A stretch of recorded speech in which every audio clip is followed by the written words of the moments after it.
저희는 결혼한 지 6년 차 되는 부부입니다. 남편과 저 사이에 눈에 넣어도 아프지 않은 4살 된 딸아이가 있고 새가족이서 정말 남부러울 것 없이 지내고 있었습니다. 남편보다 제가 1살이 많아요. 그러다 보니 원래는 결혼하자마자 아이를 갖고 싶었는데 결혼을 할 당시에 양가 형편이 넉넉한 것도 아니고 서로 모아놓은 돈도 적었던 상황이라 신혼집을 구할 돈이 많이 모자란 상황이었어요. 양가에서 도움받을 정도로 넉넉한 집안은 아니었어요. 정말 최소한만 지원받아 결혼식 비용과 혼수를 했고 남편과 제가 모아놓은 돈을 가지고 대출을 조금 끼고 신혼집을 구했습니다. 남편이 저보다 1살 아래였는데 가끔은 저보다 어른스럽다 싶을 정도로 책임감도 강하고 성실한 사람이었거든요. 그래서 저도 그 모습에 결혼을 결심했던 거고요. 책임감이 강하다고 해서 시부모님 모시고 살아야 하는 장남 느낌은 또 아니었어요. 사실 결혼 이야기 오고 가면서 아들보다 나이 많은 며느리 보는 게 부담스러우셨는지 시어머니하고 크고 작은 트러블이 있기는 했었습니다.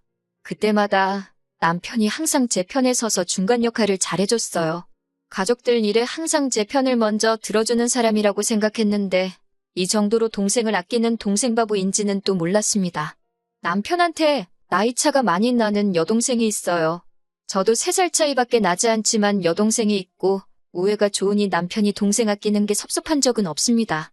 그런데 가끔 우리 기념일이나 딸아이 생일도 까먹을 때가 있는 남편인데 동생 생일은 기가 막히게 챙겨주는 모습을 볼 때면 정말 아주 가끔 그런 모습에 서운할 때가 있었어요. 자기 생일이 다가오면 아주 여기저기 광고를 하고 다니는 신우와 달리 저는 그런 거에 별로 연연하는 성격이 아니었기 때문에 그걸 딱히 문제 삼거나 하지는 않았습니다. 뭐 아무튼 남편이 신우를 아껴서가 아니라 저는 신우가 가끔씩 탐탁치 않고 좋게 보이지 않을 때가 있었습니다. 신우가 요즘 사람들 관점에서 볼 때 멋도 잘 부리고 세련되고 외모 하나만큼은 반반한 편이에요. 저도 그건 인정하는 바입니다. 남편 말로는 어릴 때는 더 예뻤다고 했으니 자라오면서도 얼마나 이쁨 받으며 살았을지는 안 봐도 비디오더라고요. 그런데 제가 보기에는 신우가 예쁘긴 하지만 그건 일반인들 중에서 괜찮은 수준인 거지. 뭐 어디 미인대회 나가고 연예인하고 그럴 정도까지는 아니거든요.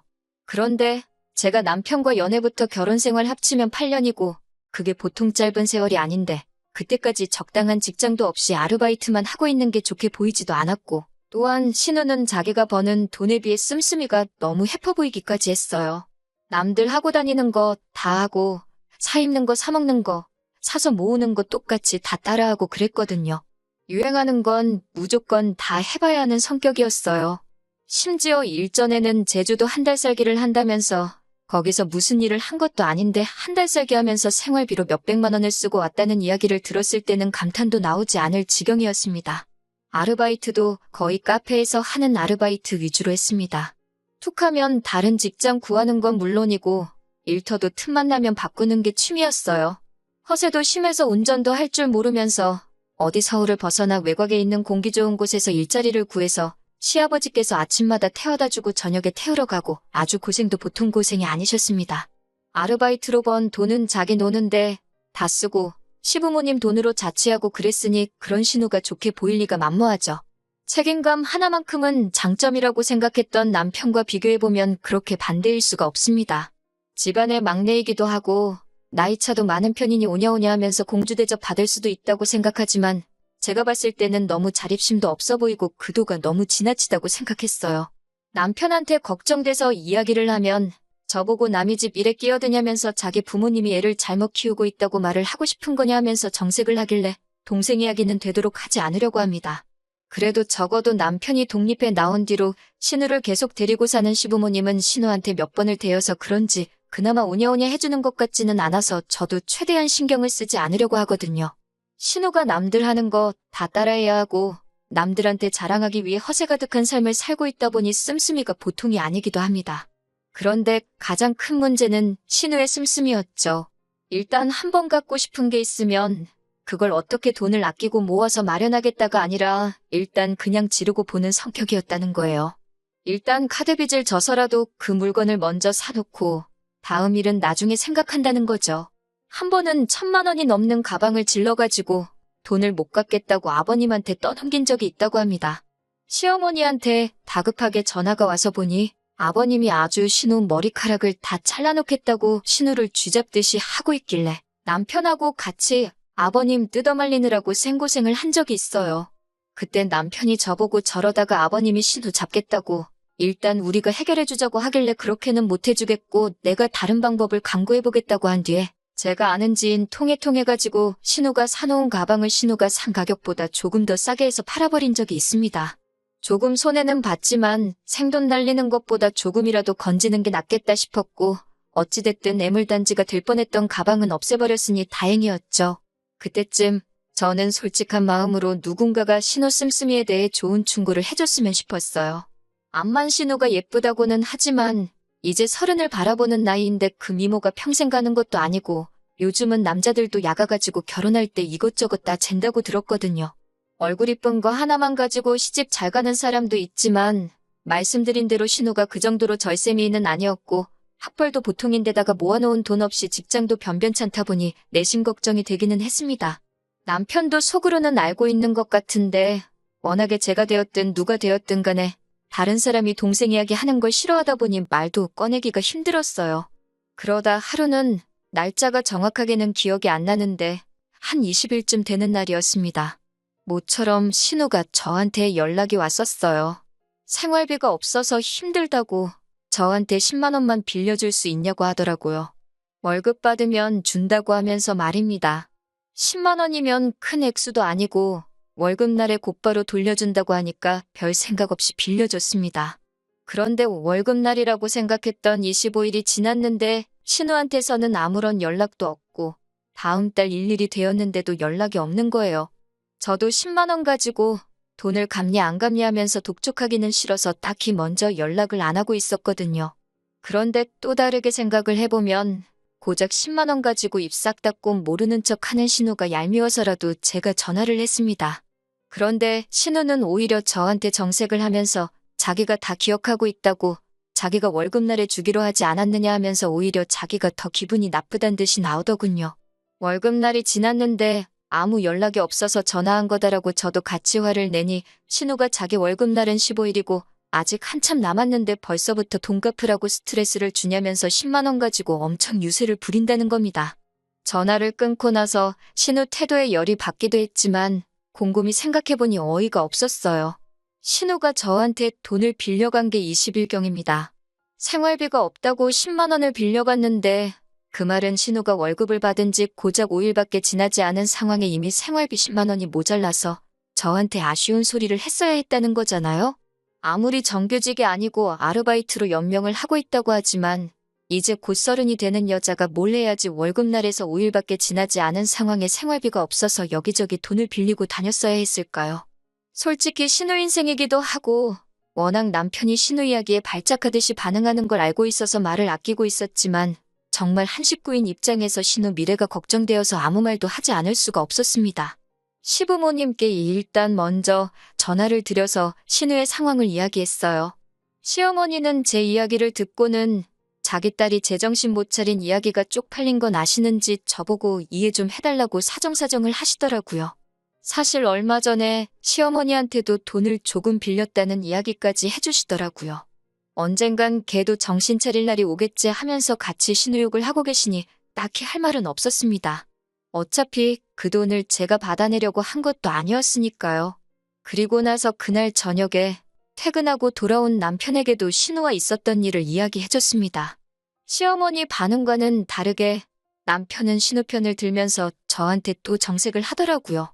요즘 젊은 애들이니까 그럴 수도 있지 않냐고 하면서 고작 그 10만 원이 아쉬워서 어린 신우한테 눈치를 줬냐고 저를 나무라더라고요. 오히려 그 10만 원은 자기 용돈에서 깔 테니까 신우한테 독촉 전화를 하지 말라고 하는 겁니다. 진짜 정말로 어이가 없었습니다. 솔직히 제가 그 10만 원이 아쉬워서 그랬겠어요? 다 걱정돼서 그런 거였잖아요. 그리고 남편이 자기 돈으로 신우 돈을 갚아준다는데 그것도 어이가 없었어요. 솔직히 제가 생활비 관리하고 있고 남편이 벌어온 돈이긴 하지만 남편이 쓸 용돈 또한 제가 관리하는 돈에서 주는 돈이잖아요? 그 주머니가 그 주머니나 마찬가지인데 내 돈 빌려준 걸 내 돈으로 갚는다고 하니 어이가 없었습니다. 웬만하면 저도 참았을 텐데 신우를 감싸고 돌면서 제가 잘못했다는 식으로 이야기를 하니 아무 말을 하지 않을 수가 없었어요. 솔직히 신우가 정신 차리기 전에 당신부터 정신 차려야 된다고. 신우 지금 나이가 곧 30인데 언제까지 품에 끼고 사는 동생일 것 같느냐고 한마디 했죠. 그리고 요즘 젊은 애들이라고 신우를 자꾸 감싸는데 내가 신우 나이 때 당신하고 결혼 준비한다고 모아놓은 돈이 7천만 원이 넘었다. 지금 신우보다 훨씬 어릴 때부터 나는 미래 대비하고 돈을 모으지 않았느냐 따졌습니다. 지금 신우가 한심하다는 걸 돌려서 한 말이고 앞으로 인생 살아가려면 철도 좀 들고 정신 차려야 되겠다고 말을 했었는데 전곡을 찔렀는지 남편도 더는 성질을 못 내고 아무 말 없더라고요. 결국에는 꼬리를 내리고 자기가 신우랑 잘 말해보겠다고 했습니다. 어렴풋이 남편도 알고 있었던 거죠. 신우 상황에 솔직히 한 살이라도 어릴 때 돈이라도 한 푼 더 모아놓던지 정신 차리고 괜찮고 눈먼 적당한 남자 찾아서 하루빨리 시집 가버리는 게 지금 신우 상황에서 최고의 선택이라는 것을 말이죠. 그리고 신우가 저희 집에 찾아오고 남편하고 셋이서 툭 터놓고 꽤 오랜 시간 이야기를 나눴습니다. 신우도 신우 나름대로 고충이 있고 나름 자기 상황이나 주제 파악을 어느 정도 하고 있더라고요. 예전에는 자기 좋다고 따라다니던 남자들도 직장 자리 잡히고 안정되고 하니까 콧대 놓고 기센 저를 계속 쫓아다니지 않더라. 자기 아니면 죽겠다던 남자들 지금 보면 다 어디서 젊은 여자 물어가지고 결혼한 사람도 덜어 있다더라 하면서 자기도 하루빨리 정착을 하고 싶고 저한테 빌린 돈도 사실 그것 때문에 꼭 쓸 곳이 있어서 필요했었다 하면서 자기가 꼭 갚는다고 잊고 있는 게 아니라 하고 있는 겁니다. 또 생각보다 자기 상황도 잘 알고 있고 생각도 많고 미래 대비도 하고 있는 걸 보니 제가 너무 시부모님한테까지 말해가며 오지랖을 부렸나 싶기도 하고 알아서 잘하겠거니 싶기도 했습니다. 그래서 저도 돈 10만 원 때문에 그러는 게 아니라 내 남편의 가족이니까 해준 말이라고 어떻게 좋게 마무리 지어서 훈훈하게 이야기를 끝냈습니다. 그런데 문제는 지난주에 터져버렸어요. 신우가 10만 원을 빌려간 사건이 이렇게 크게 돌아올 거라고는 아무도 생각 못했을 겁니다. 신우가 10만 원이 필요했던 진짜 이유는 신우가 결혼을 전제로 만나고 있던 사람이 있었다는 거예요. 말만 들으면 그래도 신우가 자기 앞가림을 나름대로 열심히 하고 있었구나 싶어서 눈물이 다 날 정도로 감동적인 상황이었겠죠. 심지어 둘이 이야기가 잘 돼서 얼마 전에 프로포즈를 받았다고 하는 겁니다. 좋은 일이라고 축하해주는 자리인 줄 알고 신우한테 정말 잘됐다 하면서 축하해주고 있었는데 시부모님도 그렇고 남편도 안색이 썩 좋아 보이지는 않았어요. 무슨 일인가 싶었는데 결국 나오는 이야기는 돈 이야기더군요. 신우가 모아놓은 돈이 한 푼도 없는 게 문제라는 겁니다. 그게 무슨 말이냐고 설마 그 남자가 신우 상황도 모르고 프로포즈를 한 거냐고 물어봤어요. 이야기를 점점 듣고 실상을 알고 나니 정말 어이가 없어서 웃음도 나오질 않더군요. 신우가 그 남자하고 결혼을 하기 위해서 보통 허세 아닌 허세를 부려서 일이 커졌던 겁니다. 신우가 별다른 직장도 없이 아르바이트만 전전하고 있는 걸 시부모님이 신우한테 카페를 하나 차려주기로 했고 신우는 부모님한테 인정받을 때까지 바닥부터 구르면서 일을 배우고 있는 상황이라고 포장을 했던 거예요. 그 와중에 시부모님이 숨겨놓은 재산이 얼마다 하는 거짓말은 기본이고 자기도 젊을 때 모아놓은 돈이 몇 천만 원은 돼서 지금은 그냥 인생 공부하는 마음으로 아르바이트를 하고 있다 하는 안 해도 되는 거짓말까지 보태버린 거죠. 그러니까 당연히 그 남자는 신우의 반반한 외모도 외모지만 신우 씀씀이나 여행 다니고 하는 사진만 보고 쓸 거 다 쓰고 하고 싶은 거 다 하고 다니면서 모아둔 돈도 있고 집도 잘 사는 꿈이 있는 여자로 받아들인 거예요. 말만 들으면 얼굴 이쁘겠다, 돈 많겠다, 꿈도 있고 능력도 있겠다. 세상에 이만한 여자가 또 없을 정도로 좋은 여자처럼 들렸을 테니까요. 그러면서 자기가 개념 있는 여자인 척을 하려고 한 끼에 몇십만 원씩 하는 레스토랑 가서 계산도 척척했던 거고 그러니 당연히 생활비가 모자라서 저한테 10만 원을 빌렸던 거였고요. 문제는 그 거짓말이 계속 꼬리에 꼬리를 물어서 걷잡을 수 없이 커진 거고 결혼 이야기가 오가고 상대방 부모님한테 벌써 인사까지 드린 이 상황에 그쪽 집에서는 신우의 거짓말을 진실로 찰떡같이 믿고 있는 상황인 겁니다. 시아버지가 또 그 말을 듣자마자 뒤집어져가지고 아주 정신머리를 고쳐놓으신다고 밖에 못 나가게 또 머리를 홀랑 잘라버려야겠다고 부엌에서 가위 들고 나오시는데 신우 자초지종을 듣고 나니 이번엔 저도 아버님을 말릴 이유가 없다는 생각이 들었어요. 차라리 신우가 이번 사건으로 정신 고쳐먹고 못해도 머리가 다시 길어나올 2년 정도만 열심히 일을 해서 돈을 모으면 그래도 적당한 곳에 시집갈 만큼은 모으지 않겠나 하는 생각이 들었고, 다 이게 신우가 스스로 판무덤이라고 생각했어요. 아버님이 난동을 부리기 시작하니 남편이 또 왜 그러시냐며 아버님을 붙잡는데, 이번에는 제가 가만히 구경만 하고 있었습니다. 그런데 아버님이고 남편이고 이번에는 가만히 있는 저를 보고 뭔가 잘못돼가고 있다는 듯이 지금 자기 안 말리냐, 우리 아버지 안 말리냐 하는 식으로 제 눈치를 보더라고요. 막상 가위까지 들고 나온 아버님도 저번에 1,000만 원짜리 명품 백대는 저랑 남편이 둘이 달라붙어도 떼어놓기가 힘들 정도로 난동을 부리셨었는데, 이번에는 제 눈치를 슬쩍 보시다가 아버님 혼자 안정을 되찾고는 자리에 슬쩍 앉으시더라고요. 그때부터 괜히 아버님이 혹시 나보고 보라고 쇼를 하고 있는 건가 하는 촉이 들기 시작했습니다. 아니나 다를까 아버님이 굉장히 진정이 된 말투로 그래도 제 시집은 보내야지 않겠냐 하면서 머리를 자를 수는 없지 하고 마시더라고요. 그러더니 신우한테 남편 될 사람에 대해서 한번 읊어보라 시키더군요. 신우 말에는 뭐 해외 유학을 다녀왔고 지금은 회계사 준비하고 있고 회계사가 되기만 하면 연봉이 1억으로 시작하고 어쩌고 저쩌고. 듣다 보니까 그 결혼할 남자 집안이 얼마나 대단한지는 모르겠지만 지금 적당한 직업도 없이 시험 준비하고 있는 사람으로 들렸어요. 신우가 그 남자에 대한 설명이 끝나니 시아버지께서 한숨을 푹푹 쉬면서 그래도 앞날은 튼튼한 사람이구나 하면서 어떻게 그런 남자를 만났느냐 하면서 슬쩍 제 눈치를 보시더라고요. 안 좋은 촉 때문에 저도 말을 아끼고 있었습니다. 제가 아무 말도 없으니 이번엔 시어머니가 나서서 결국 저를 이 자리까지 부르고 신우 머리까지 잘라버린다고 아주 생쇼를 하던 이유를 말하시더군요. 안 들키게 애써 돌려 말하시는데 연기하고 있다는 게 다 티가 났어요. 카페 하나 차리는데 돈이 얼마가 드냐, 그거 하나만 차려주면 시집갈 수 있는 거냐 하시더라고요. 그때 딱 알았습니다.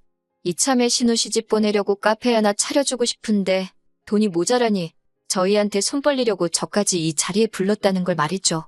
그리고 거기에 아버님이 신우를 죽일 듯이 달려들면 제가 그 명품 가방 사건 때처럼 어떻게든 그 돈을 융통해 줄 거라고 계산을 했던 거예요.